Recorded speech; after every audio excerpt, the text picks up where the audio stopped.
हम सब जानते हैं इस वक्त हमारे देश में क्या चल रहा है। सीजेपी प्रोटेस्ट के दौरान बच्चों पर लाठीचार्ज हुआ, टीयर गैस छोड़ी गई और बहुत से स्टूडेंट्स को बुरी तरह मारा गया। वहाँ जो डॉक्टर्स थे जो प्रोटेस्ट नहीं कर रहे थे, सिर्फ जख्मियों की मदद कर रहे थे, उन पर भी अटैक किया गया। ये सब देखने के बाद भी अगर कोई बीजेपी को सपोर्ट करता है तो मैं उनसे बस इतना कहना चाहती हूँ, एक बार सोच कर देखिए, जिन बच्चों ने सुसाइड किया उनमें अगर आपका बच्चा होता तो आप क्या करते? जिन लाखों बच्चों का फ्यूचर बर्बाद हुआ उनमें अगर आपका बच्चा होता तब आप क्या करते? क्या तब भी आप बीजेपी को सपोर्ट करते? शायद नहीं। ये स्टूडेंट्स कोई गलत मांग नहीं कर रहे, ये अपनी लाइफ को रिस्क में डालकर देश के एजुकेशन सिस्टम और अपने फ्यूचर के लिए खड़े हैं।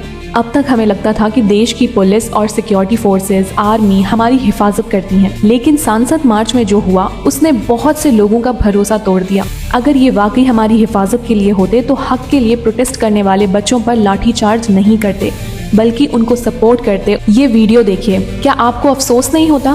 पुलिस वालों ने स्टूडेंट्स पर गन पॉइंट कर रखी है। कैसे नींद आती होगी इन्हें जब ये ड्यूटी करके अपने घर जाते होंगे? क्या ये अपने बच्चों से नजरें मिलाते होंगे? ये बच्चे पीसफुली प्रोटेस्ट कर रहे थे, इनके हाथों में फ्लावर्स, टिफिन और बैग्स थे। ये किसी को नुकसान पहुंचाने की नीयत से सांसद नहीं आए थे, बल्कि इंसाफ मांगने आए थे। और बहुत से बच्चों को डिटेन भी कर लिया गया, उनको गिरफ्तार भी कर लिया गया। इस प्रोटेस्ट को फॉरेन मीडिया कवर कर रही है क्योंकि ये मुद्दा एजुकेशन का है।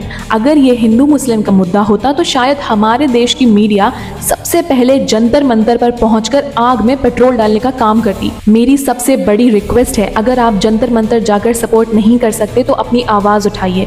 अगर बोल नहीं सकते तो लिखिए। अगर लिख भी नहीं सकते तो उन लोगों का हौसला बढ़ाइए जो आज हमारे फ्यूचर के लिए खड़े हैं, अपनी लाइफ रिस्क में डाल रहे हैं और हमारे हक के लिए लड़ रहे हैं। This country is our home. ये वतन हमारा है और यहाँ के लोग भी हमारे हैं। कल जो भी सिस्टम होगा उसमें हमारे भी बच्चे पढ़ेंगे और उन सब के भी जो इस कंट्री का हिस्सा है। Posting about the truth will never destroy your aesthetic, but खामोशी कभी कभी इंसान का जमीर मार देती है। अल्लाह सुब्हानहू व तआला कुरान में फरमाता है, stand firmly for justice even if it is against yourself. Islam हमें सिर्फ जुल्म ना करना ही नहीं बल्कि जुल्म के खिलाफ खड़े होना भी सिखाता है। इस्लाम हमें सिखाता है सही का साथ देना, मजलूम का साथ देना, सवाल करना सिखाता है जब इंसाफ कमजोर पड़ जाए, और अपने वतन से मोहब्बत करना सिखाता है। याद रखो, अगर तुम्हारे पास सच बोलने का मौका है, सच के साथ खड़े होने का मौका है, लेकिन तुम सिर्फ इसीलिए खामोश हो क्योंकि तुम्हें लगता है तुम्हारी एस्थेटिक या इमेज खराब हो जाएगी, तो तुम अपनी एक जिम्मेदारी से पीछे हट रहे हो।